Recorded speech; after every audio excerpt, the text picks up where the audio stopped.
so glad that you are here, Erica. You are such Thank a you. wealth of information. And doing what I do, people here know that I never claim to be the expert in anything. I dabble with a bunch of things. I have a bunch of experience, but I wouldn't call myself an expert because I'm always ready to go and search for another answer, to find a new way. So I would love to hear some of your insight on ADHD. Maybe a little bit first, we should talk about where you came from and how you got here. Yes, absolutely. So I am currently an ADHD and behavior coach living in Kelowna, BC. But I used to be an educator. I started as a teacher, a classroom teacher, and then did my inclusive education diploma, learned about supporting diverse learners. Then I did my master's degree, and somewhere in there, I started working as a behavior specialist teacher at an alternate education school. And over the years, the more training I did, the more I started to realize that this training was helping me to support my own children at home, particularly my child with anxiety and emotional regulation challenges. And that is sort of the process that inspired me to want to work with parents and their children and to provide that support in the community in a different way than what I was doing in the school system. So that's kind of where I came from and why I'm doing what I'm doing, and I love it. So I have one-on-one clients, and then I also do group programs. My next group program is for parents of children with ADHD, and it's starting in May. So that's where I have an option at a lower price point to where we do a lot of the education over a 5-week period. So it's kind of, I do one-on-one coaching and work with small groups. I love it. And I think we really align in that piece of like parents need to be involved and they need to be part of the solution. 100%, 100%. And even one of my favorite things to do is work with parents on supporting them as they navigate the school system. As someone who used to work in the school system, it's amazing how much supporting a parent and teaching them about how the school system works can help them to advocate for their children. No, exactly. Like I love that aspect of it, because that's a whole other tool that parents need to know, like that they have their child has every right to an education that's going to work for them. And it's nice to have someone who's been on both sides of that, being like, okay, realistically in a classroom, and this is what parents want, this is what we can make happen. Or in my experience, like you can help other teachers who may not have your same experience be able to pull some of those tools in, which is super exciting. I just want to say hi to Stacy. Thanks for joining us, my love. And so, Erica, I would love for you just to go into you had a really great perspective on ADHD and kind of your way, how it lays out or plays out. So I've kind of over compiling, because I'm a researcher. I love to pull information from all kinds of places. So basically, when I'm explaining ADHD to someone, I kind of start with, it is a nervous system that has its own set of rules. The challenge is that, unfortunately, those of us with ADHD have to operate in a neurotypical world, which has a different set of rules. So people with ADHD have strengths and struggles just like anyone, but ADHD tends to be a world of extremes. So for example, you're either not focused at all or extremely hyper-focused. And in fact, the fact that ADHD makes us think that the title being attention deficit, we think, okay, there's no focus. Well, actually, it's focus inconsistency. Sometimes people with ADHD can focus better than anybody else. And there's also emotional extremes as well. So before I get into kind of the basics of the brain and how we support it, I want to remind everyone first that ADHD is made up of a spectrum of traits. The kind of ADHD you have, whether it's inattentive or hyperactive or combined, will vary what traits you are even navigating at all. Every ADHD brain is not the same. There are similarities and strategies that often work well for most people with ADHD, but you really need to tweak a system that works for you, and if you're supporting a child, for your unique human. Exactly. Yeah. So I like to look at it as for every challenging ADHD trait, there is a mirror trait that is positive and often a strength. And I really, especially working with children, like to focus on those strengths. So thinking of hyperactive as energetic, impulsive as creative, stubborn as persistent, and inconsistent as they have flashes of brilliance. Yeah. The ADHD brain is typically very smart, fast moving, notices everything, and it is a creative problem solving machine. And the more adults and children that focus on those strengths, the better, because these strengths are often the key to making a sustainable plan to help you and your children to succeed. My favorite way of describing ADHD is the way that Dr. Hallowell describes it is basically you have a Ferrari engine for a brain with bicycle brakes. I love it. I love it. And so all you need to do is figure out how to strengthen your brakes. Right. The brain is very powerful. And it's very brilliant.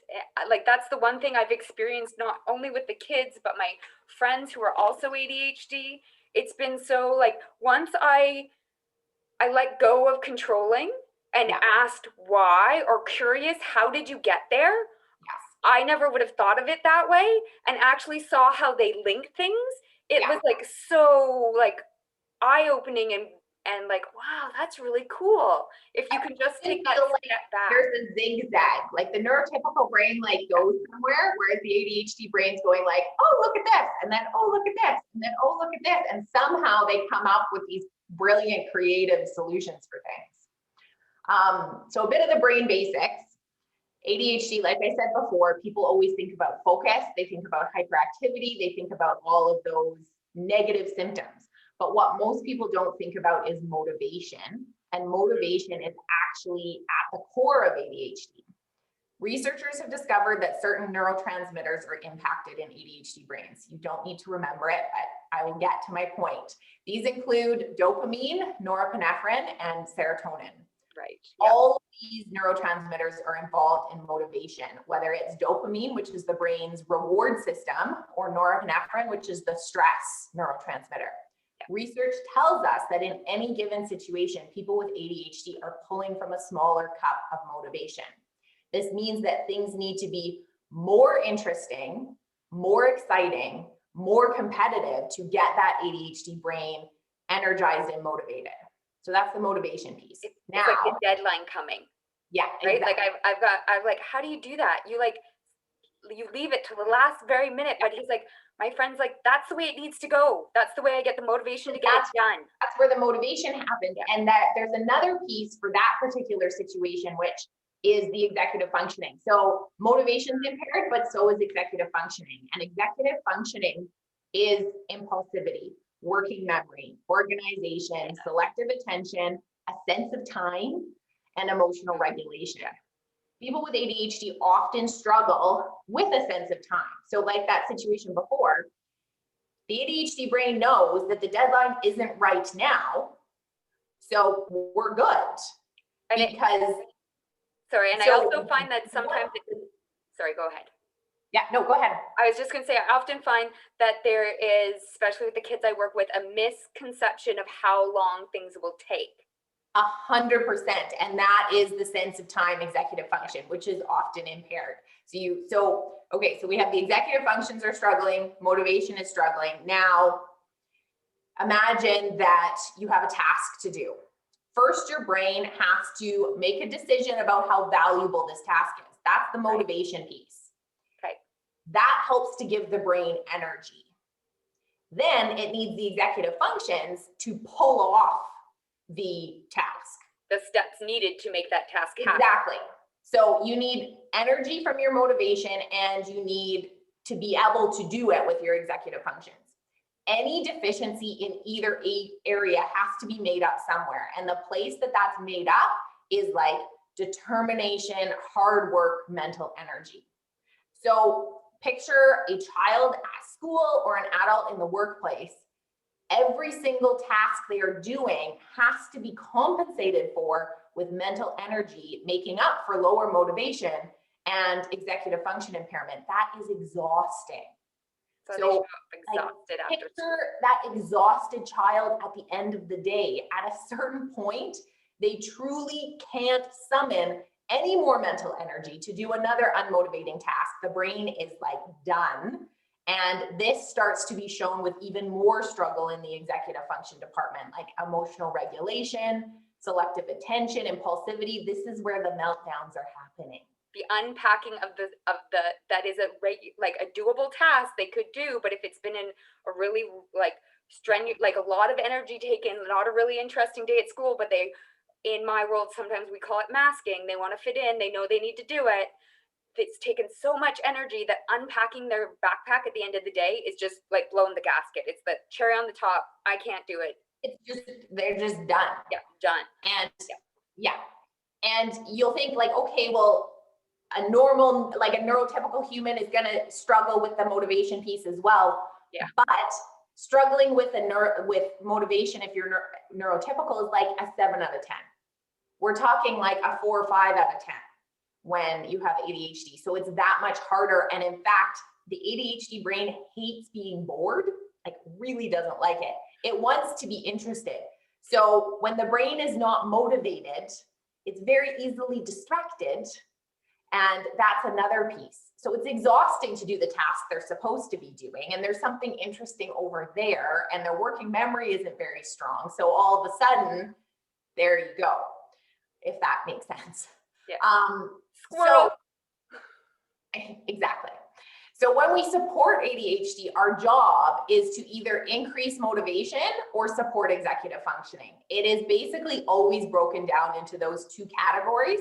And as a result, the ultimate goal is to calm down that nervous system so that they are not always expending so much mental energy. They can complete more tasks successfully. And then that also increases confidence. And like when the nervous system is calm and happy, we accomplish so much more successfully. If that makes sense. Yeah. So to just recap this, it makes me think of like, if I can give them tools at school so they're not expending so much energy, the likelihood of the meltdown at the end of the day is not near as likely if we can find that nice balance of like that sweet spot of just enough motivation, but not too much overwhelm, but not too boring. Yeah. So it's basically, you're trying to engage the motivation piece, and you do that through being really aware of your child, like serving their preferences, making sure you have lots of information about them, choosing something that's interesting, exciting, putting those little mini deadlines in, while also supporting their executive function by doing things like chunking a task so it's not so overwhelming, being very clear with due dates, keeping them nice and close so that sense of time isn't there, all of those pieces. So it's basically, we're looking at how do we support those executive functions and how do we increase motivation, if that makes sense. Totally makes sense. Yeah. So the next piece is how do we do that? So I put together kind of a list of my 4 favorite strategies for both adults and kids. And the first one's kind of a big one. And this works particularly well for parents and children. And that is to create an ADHD friendly family rhythm. I love it. If you have ADHD or you're parenting a child with ADHD, you've likely heard about structure and schedules and routines. Everyone's heard it, but I like to use the word rhythm instead of schedule. And so what is the difference? A schedule can actually become too rigid for the ADHD brain. Like I said before, the ADHD brain doesn't like to be bored, doesn't like to be stressed and overwhelmed. So if you start attaching times to your schedule, it can become so tight and you can set yourself up to struggle or not meet it. And then it gets a little painful and boring and starts to feel like a prison. So you don't actually want to go too far. And then the other risk is sometimes when someone's finding success, they're like, okay, we have to do it this way forever. We can't change. And then when something goes a little bit awry, it's really hard to recover from that. So For those reasons, I recommend a rhythm. A rhythm is a flow to your day that's predictable, that your child understands, feels secure with, and feels confident knowing kind of what the day is going to look like. So an example of that would be, you have breakfast, and I usually recommend for your rhythm having one for your weekdays on a school day, and then one that is standard for vacations and weekends. So here's a weekend Saturday one. So you have your breakfast, you're going to do an outside adventure, then you're going to have lunch, then you're going to have some quiet time, then you're going to do another activity as a family, then you're going to have dinner and then evening routine. Every given day, the outdoor adventure might be different. The activity you choose to do as a family might be different. What quiet time activities you engage in might be different. That piece changes. The duration might change, but the actual structure of the day is similar. And you can even tweak it and do a longer activity and eat your lunch while you're out, that kind of thing. Like, you don't need to get stuck in it, but it's predictable. The kids always know that after the outside time and the lunch, there's quiet downtime. If that makes sense. It becomes a scaffolding of support, and it also helps as parents for us to make sure that we know when there's going to be downtime in the day, when your children are going to have their independent time, so you have time to complete the things you need to do without that overwhelm yourself. Yeah. So tying on to that, my next recommendation is to create a downtime routine, and this is for adults and kids. When I talked about how exhausting ADHD can be, it is really important to actually plan for resting time in your day. The other thing with ADHD is that your brain moves really, really quickly. And sometimes it moves faster than your brain can process all of that information. Like, ADHD brains notice everything. And so people with ADHD will often say that, oh, when they go for a walk or they go for a car ride, their thoughts are just kind of jumbling around in there. And that's when they do their best problem solving. And so allowing for that in your day as an adult is important, but for children, they actually need help to do that, because our lives are very scheduled these days. Very scheduled. Often kids go from school to after school activity to dinner to bedtime, and they're not taking that time to kind of stop and let their brains catch up to where they are, to rest, to calm down. So if you check out my Instagram page, I've got a whole bunch of recommendations on quiet time. I personally feel that quiet time is my biggest parenting hack in my own life. My 3-year-old and 8-year-old do 2 hours of quiet time every single weekend and vacation day. And then on school days, we even fit it in wherever we can. And often it's right before bedtime. During quiet time, this is a no screen time, because your brain can't take a break if it's focused on the screen. Right. What I do recommend, though, for the ADHD brains that are not wanting to be bored, and especially if this is new, it might feel a little panicky to be just chilling in your room. I recommend a listening activity and a busy hands activity for kids. So I like it. Yeah. So that would look like music and coloring, or Lego and an audiobook. I personally use a lot of audiobooks. I have the Libby by Overdrive app. We sign out audiobooks from the library. My 2-year-old listens to, if she doesn't nap, she listens to a full hour of audiobooks with books in her room at almost 3 years old. And my 8-year-old now reads herself, but she did for years listen to audiobooks. So I really recommend that. Now, know that anytime you're changing routine might be difficult. Right. Yep. Usually takes about 2 weeks. Don't start at 2 hours. Don't say, oh, that ADHD coach said that my kids could do quiet time for 2 hours. No, start with like half an hour, and then you it. And you always, with ADHD, you tell them the night before. So even with the daily rhythm, I recommend saying, okay, on like at bedtime the night before, our outdoor activity tomorrow is going to be this. Right. Okay. People with ADHD like to be mentally prepared. It helps with the transition. Okay. Number 3, inventory your strength or your child's strengths and then struggles. The more information you have about what drives you and your child, the more information you have to build a plan, an environment which they can thrive. Information is power. We know, like I said before, that supporting motivation and executive function is key. So we need to know where if you're an adult with ADHD or your child's executive functioning challenges are. Everybody's different. And we need to know where it's going awry.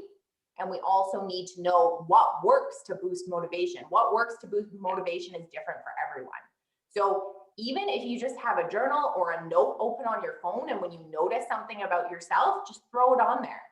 Like, oh, I was really good at getting this task done when I did it after I did this. Right. Just start to just observe your life and take notes. Whenever I have a new client, I always have them just to start observing and even look back through your history. Like, when was I really successful? When was I able to sustain an exercise plan? What was happening?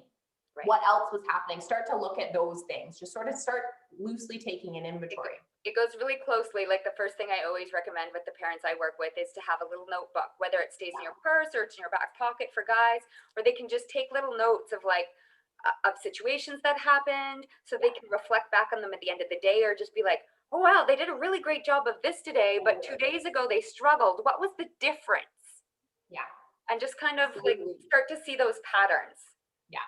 I mean, one time a family realized that every day they call it 2 o'clock witching hour. And I was like, maybe she's hungry.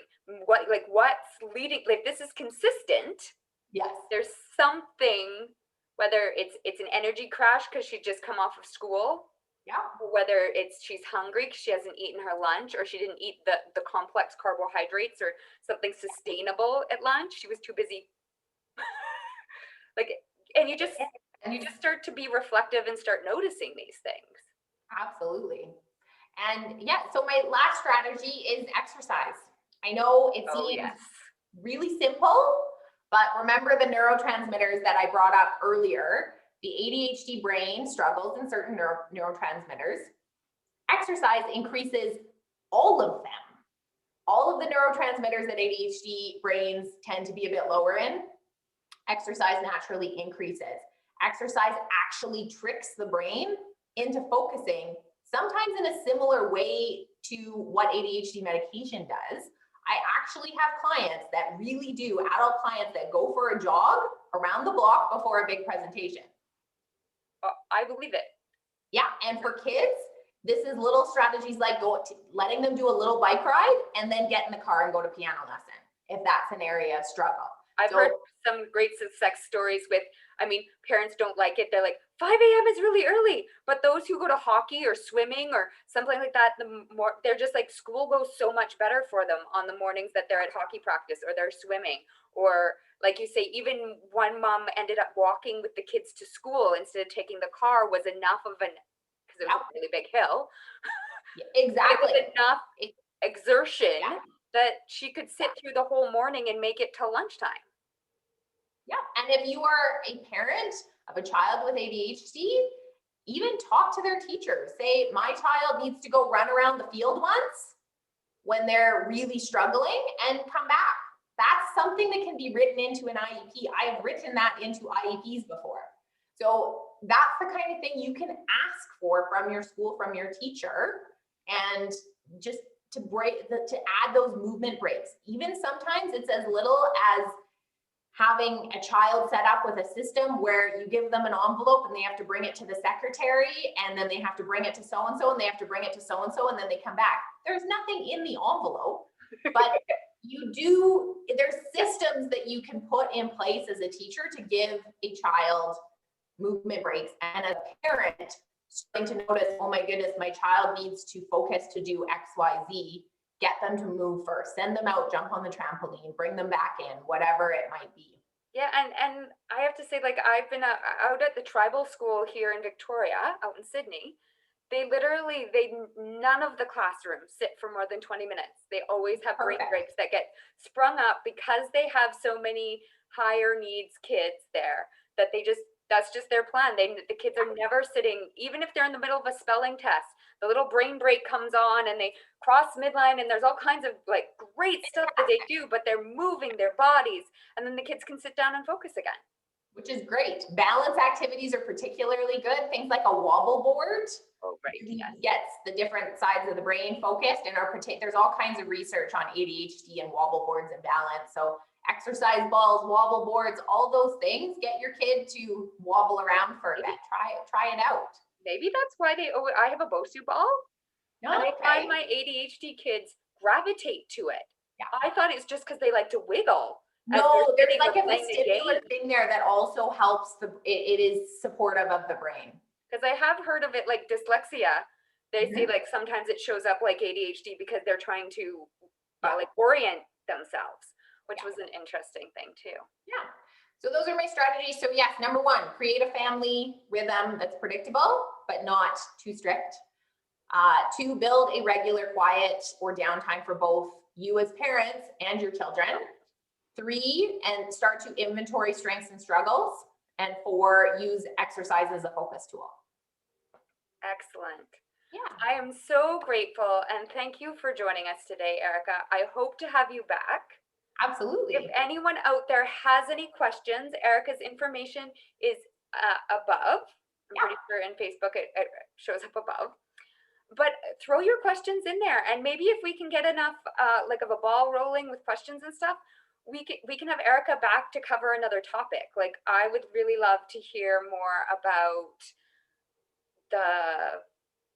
like some more quiet time ideas, or yeah, absolutely. Talking about how, like when you talk about finding their strengths and how to scaffold around their strengths, I would love to look more into some of that stuff, because that is something that I work a lot with, is trying to scaffold, and scaffolding from ADHD is a little bit different than what I'm used to, because a lot of my kids are also are on the autism spectrum. We have ADHD that plays in it, but I'm always open to finding out some more ways of supporting them and I really love it in a positive way, right? Let's focus on what's good at. That is completely my approach is always let's work to our strengths. Is the ADHD brain can be fantastic when harnessed in the right direction, if that makes sense.